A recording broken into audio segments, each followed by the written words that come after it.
Halo semuanya, kali ini kita bakal bahas konsep matematika terkait memahami skala peta dan diagram. Tapi sebelum jauh ngebahas terkait itu semua, kalian tahu lah ya bahwa nenek moyang kita merupakan seorang pelaut. Iya, jadi itu gini. Dulu suku Bugis atau suku asli Makassar merupakan suku yang mampu berlayar keliling dunia. Keren juga ya. Tapi yang jadi pertanyaan adalah, kok bisa sih mereka keliling dunia tanpa nyasar? Jawabannya adalah karena ada yang namanya peta. Apa tuh peta? Peta merupakan suatu gambar yang menjelaskan posisi suatu tempat dengan skala tertentu. Gambar di bawah ini merupakan gambar peta modern dengan skala yang ada di bawah ini nih.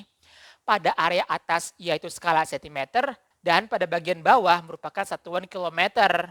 Maksudnya apa nih dari skala ini? Artinya di sini jarak 1 cm di peta memiliki nilai jarak 5 kilometer sesungguhnya. 5 kilometer ini kalau kita ubah ke satuan sentimeter nilainya kan setara dengan 500.000 ya. Maka peta tersebut memiliki skala yaitu 1:500.000 cm. Artinya jarak 1 cm di peta setara dengan 500.000 cm atau 5 kilometer di kondisi nyatanya. Gimana? Kira-kira udah mulai paham belum terkait skalanya? Untuk lebih jelasnya, yuk kita masuk ke contoh soal. Jika jarak Tilamuta dengan kota Gorontalo pada peta adalah 6 cm, maka jarak sebenarnya adalah berapa nih? Buat ngejawab ini, kita bisa lakukan perbandingan, yaitu bahwa jarak pada peta banding jarak sebenarnya adalah 1:500.000 cm. Kalau kita masukkan nilainya, di mana jarak pada peta antara Tilamuta dengan Gorontalo yaitu 6 cm. 6 per jarak sebenarnya sama dengan 1/500.000. Kalau kita kalikan silang, maka diperoleh yaitu 6 dikali 500.000 sama dengan jarak sebenarnya. Jarak sebenarnya diperoleh yaitu 3 juta cm. Nah, satuan sentimeter ini bisa kita ubah ke satuan kilometer, yaitu kita perlu bagi dengan 10⁻5 atau 100.000. Maka jarak sebenarnya yaitu 30 kilometer. Artinya, jarak dari Tilamuta ke kota Gorontalo yaitu 30 kilometer. Gitu. Jadi kurang lebih ini ya konsep membaca peta atau lebih tepatnya adalah skala peta. Berikutnya, kita akan ngebahas yang namanya diagram lingkaran. Apa tuh diagram lingkaran? Jadi, diagram lingkaran merupakan suatu gambar yang menampilkan data berbentuk diagram lingkaran. Contohnya tuh kayak gini nih. Di sini kita bisa lihat bahwa diagram ini menjelaskan terkait ada 50 siswa paskibra, ada 25 siswa PMR, dan 25 siswa pramuka.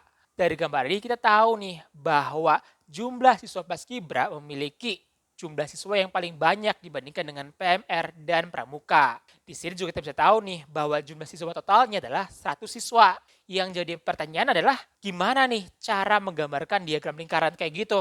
Yang pertama tuh gini, tentukan skalanya. Artinya jumlah siswa yang kita ketahui banding total sudut lingkaran secara keseluruhan, yaitu 100 siswa per 360 derajat.